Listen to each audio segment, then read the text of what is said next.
ஓம் சாந்தி. நாம் எல்லையற்ற வைராகியமுடைய ஆத்மா. நாம் ஏறும் கலையின் அனுபவம் செய்கின்ற ஆத்மா. நாம் தைரியமான ஆத்மா. அனைத்து யுகங்களிலும் உத்தமமானது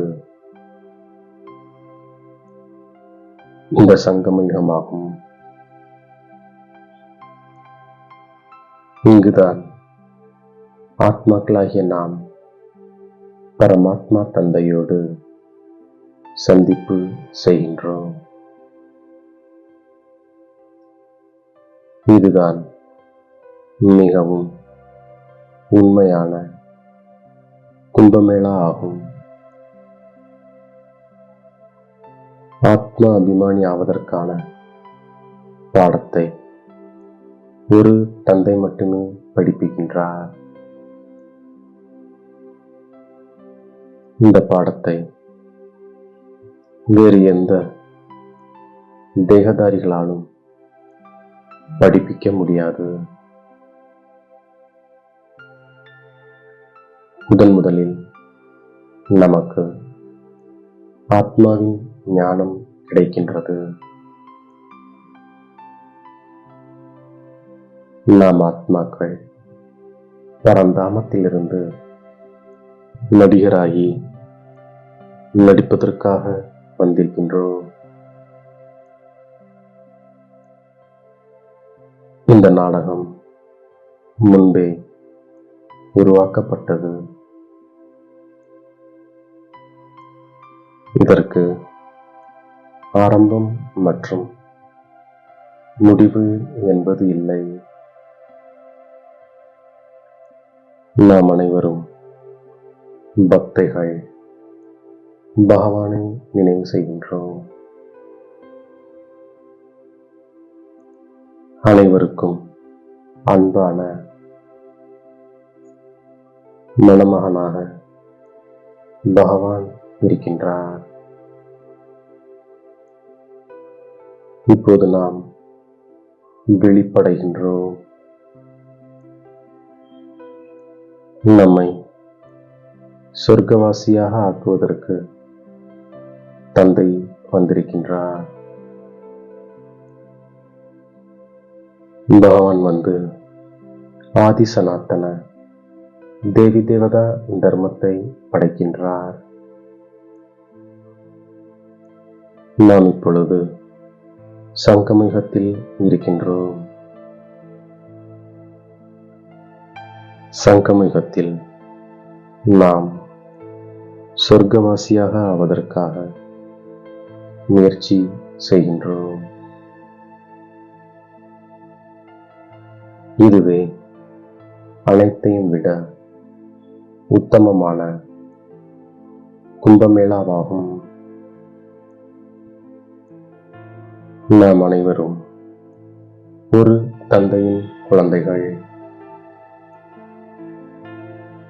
அனைத்து ஆத்மாக்களின் தந்தை ஒருவர் மட்டுமே. ஒரு முறை மட்டுமே தந்தையின் சந்திப்பு ஏற்படுகின்றது. தந்தை வந்து நம்மை இப்பொழுது ஆத்ம அபிமானியாக ஆக்குகின்றார். நமக்கு எல்லையற்ற தந்தையிடமிருந்து ஆஸ்தி கிடைக்கின்றது. நாம் பரந்தாமத்தைச் சேர்ந்தவர்கள். பிறகு இங்கு நமது பங்கை நடிப்பதற்காக வந்திருக்கின்றோம். இது அனாதி நாடகமாகும். தந்தை இப்போது நம்மை அழைத்து செல்வதற்காக வந்திருக்கின்றார். தந்தை வழிகாட்டியாகவும் இருக்கின்றார். நாம் அனைவரும்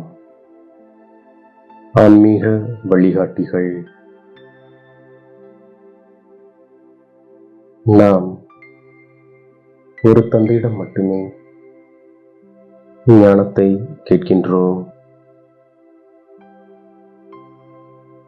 தந்தை இப்பொழுது நமக்கு சத்தியத்தை கூறி புருஷோத்தமராக ஆக்குகின்றார்.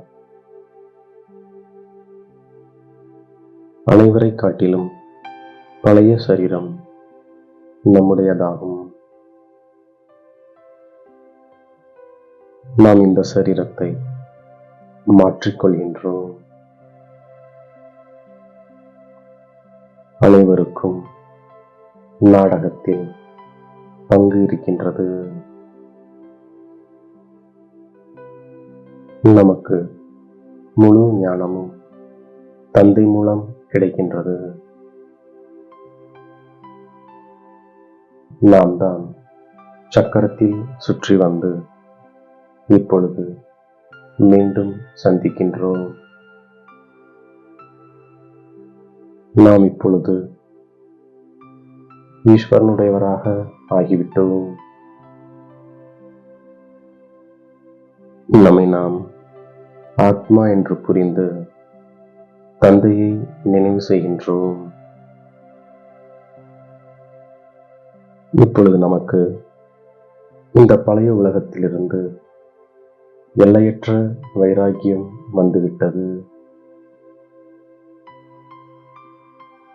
நாம் அசரீரியாக வந்தோம்.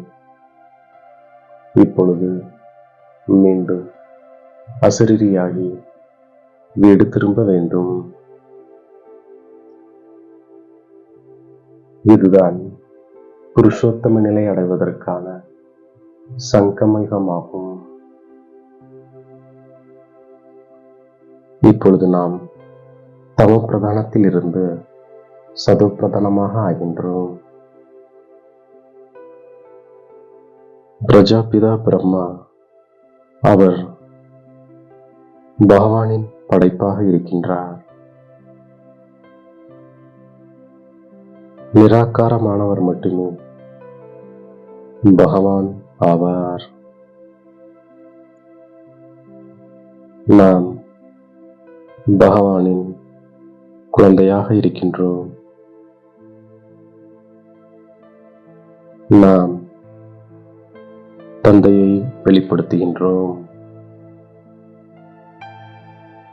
பரமாத்மாவின் சந்திப்பு மற்றும் பரமாத்மா ஞானத்தின் சிறப்பாவது அழியாத பிராப்திகள் ஏற்படுவதாகும். சங்கமிகத்தின் விசேஷ தன்மை, நாம் ஒரு அடி எடுத்து வைத்தால் 1000 அடிகள் நாம் பலனாக பெறுகின்றோம். இது புருஷார்த்தி வாழ்க்கை மட்டுமல்ல, சிரேஷ்ட பிராப்தியாகும். பிராப்தத்தை பார்த்து சுலபமாகவே நாம் ஏறும் கலையின் அனுபவம் செய்கின்றோம். நாம் அடைய வேண்டியதை அடைந்து விட்டோம் என்ற கீதத்தை பாடுகின்றோம். புருஷோத்தம நிலை ஆவதற்காக தாழ்ந்த நிலை அடைய வைக்கும் தீய விஷயங்களை கேட்காமல் இருக்கின்றோம். ஒரு தந்தையிடமிருந்து மட்டுமே முறையான கலப்படம் இல்லாத ஞானத்தை நாம் கேட்கின்றோம். மோகத்தை வென்றவராவதற்காக, ஆத்ம அபிமானி ஆவதற்கான முழுமையான முயற்சியை செய்கின்றோம்.